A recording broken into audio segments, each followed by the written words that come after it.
I'm Bill Thompson, and this is Eye on Books. As a young teenager, Helen Francis suffered simultaneous losses. Her mother died, and her father walked out on Helen and her older sister Claire, who then became Helen's de facto mother and mentor. Well, now Helen wants nothing more than to be a mother herself. In Jennifer Handford's debut novel, Daughters for a Time, Helen is now 35 and married and unable to conceive. Finally coming to accept her circumstances, Helen and her husband adopt a baby from China. And then comes word Claire has cancer. I have a daughter who's adopted from China, and I guess after, by the time she was a couple years old, I was just dabbling with the idea of writing a novel. And I first had the idea of writing a book about three sisters, kind of alternating chapters, third person. And I thought, well, certainly because I have this rich experience of having gone through the adoption process and the anticipation of, waiting and then traveling over and being in China for 17 days, I thought certainly I needed to use that information somehow. I mean, it was just kind of too good. The material was too good. So I decided to have one of my sisters struggle with infertility and then eventually adopt from China. Soon it became apparent that was my strongest character, and so it was suggested to me, why not write this in first person instead and ditch one of the sisters? And so I ended up with two sisters, not three, from the first person point of view of Helen. Ironically, though, you don't have a sister, do you? I don't.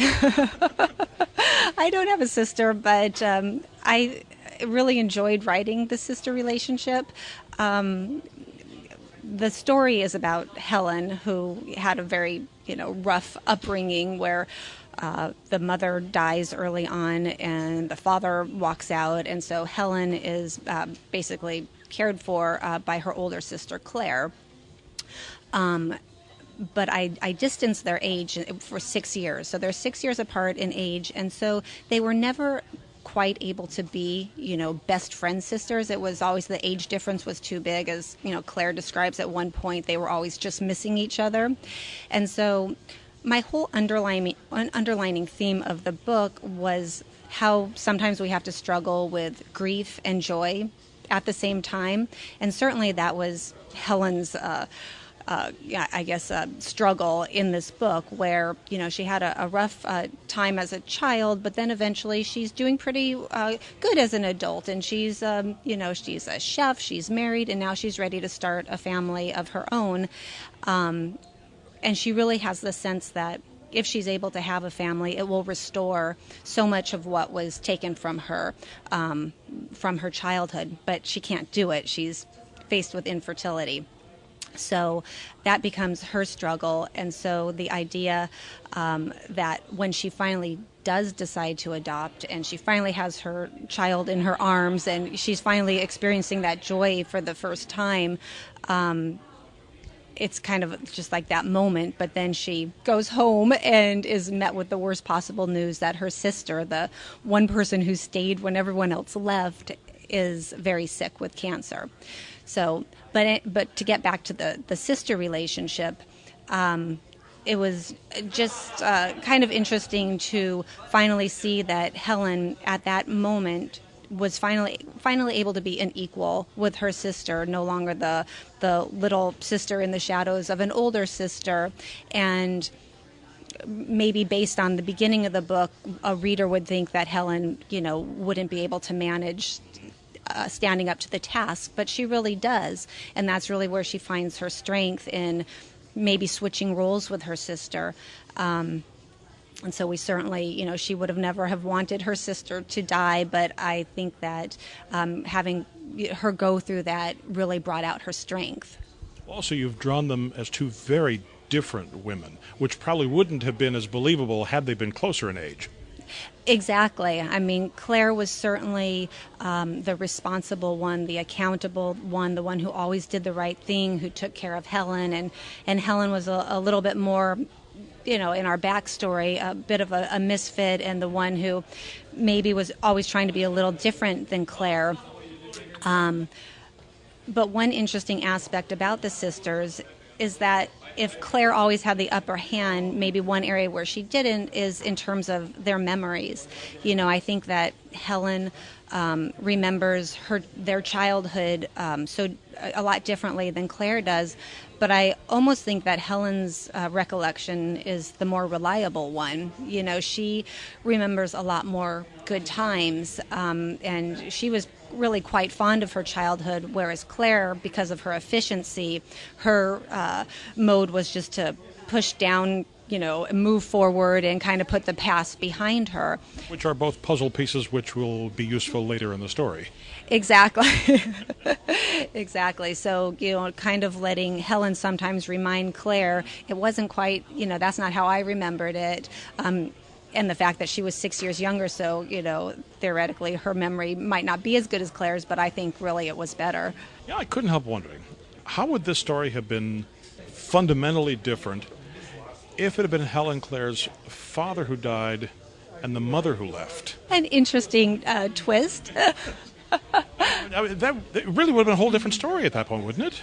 I think it really would. I mean, I think that, you know, the whole idea of the father leaving, I think that if the mother had lived, I don't think that she would have left. I think that sometimes, you know, at least in this situation, the father left and he thought it was because he was doing the right thing for the girls. He thought that, you know, maybe they would have been better off without him.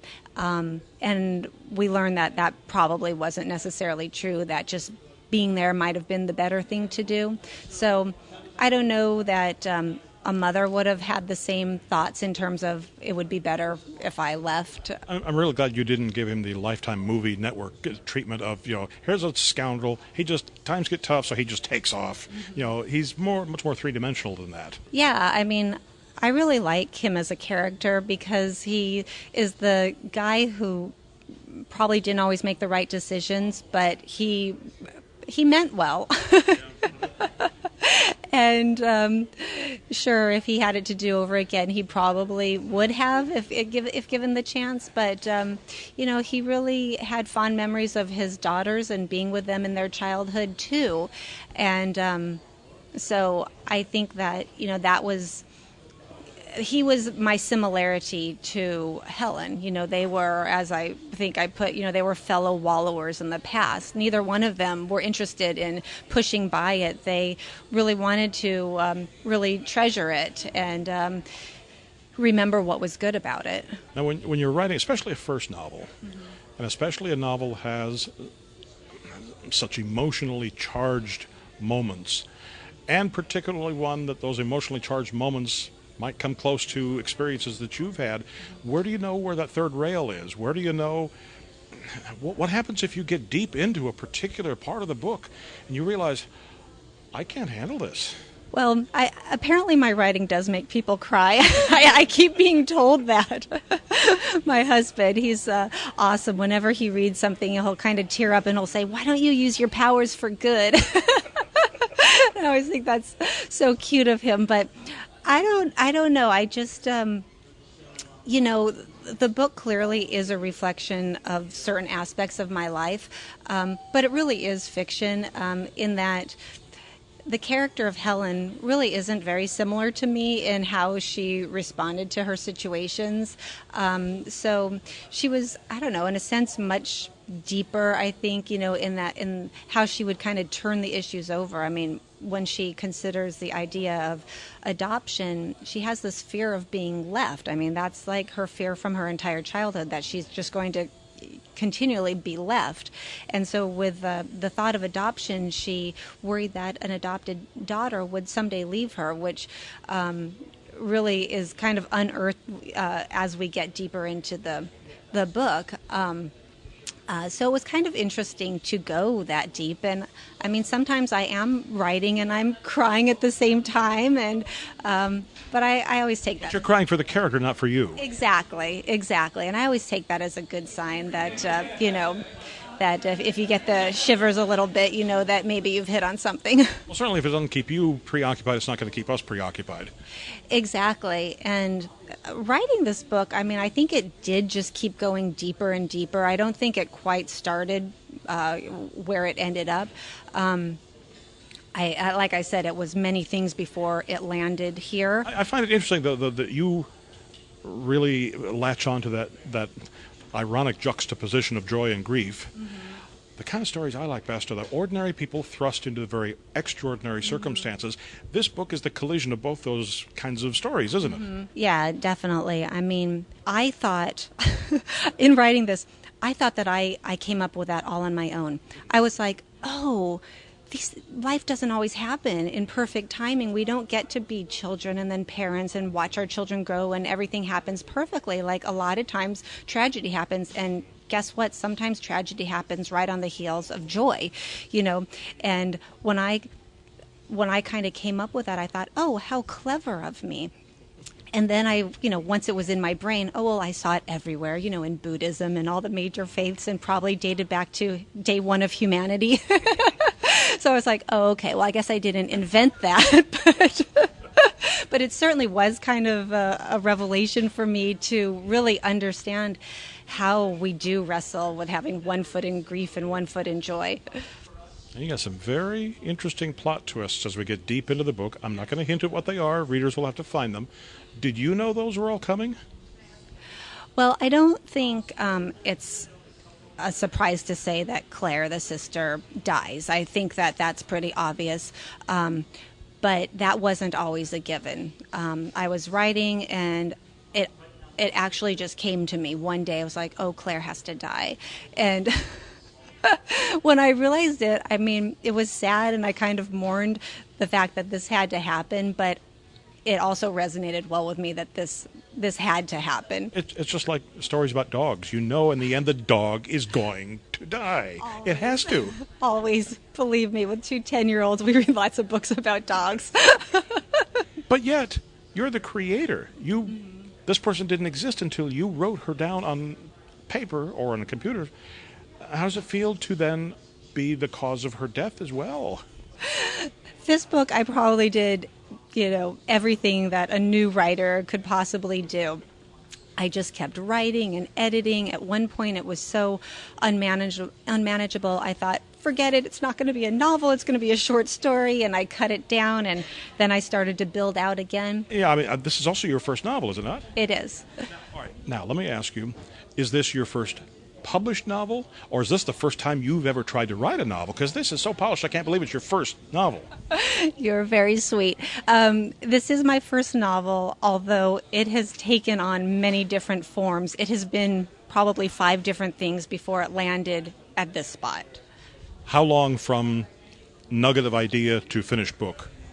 I date it in terms of what grade my children were in, and they were like in preschool when I started. They're finishing the 4th grade now, so like 6 years total, but I did it in snippets, just little pieces here and there, late at night, whenever I was able to steal a few minutes. I've learned a lot since then, and in drafting my second novel, I thought, oh wow, an outline. Let me try writing from an outline, and I really did chart out kind of what was going to happen in each chapter, where my backstory was going to hit, and that was a lot easier.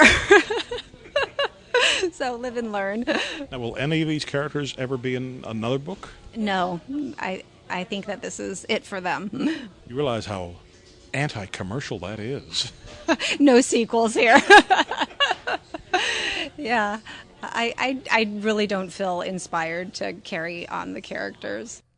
Daughters for a Time by Jennifer Handford is published by Amazon Publishing. With Eye on Books, I'm Bill Thompson.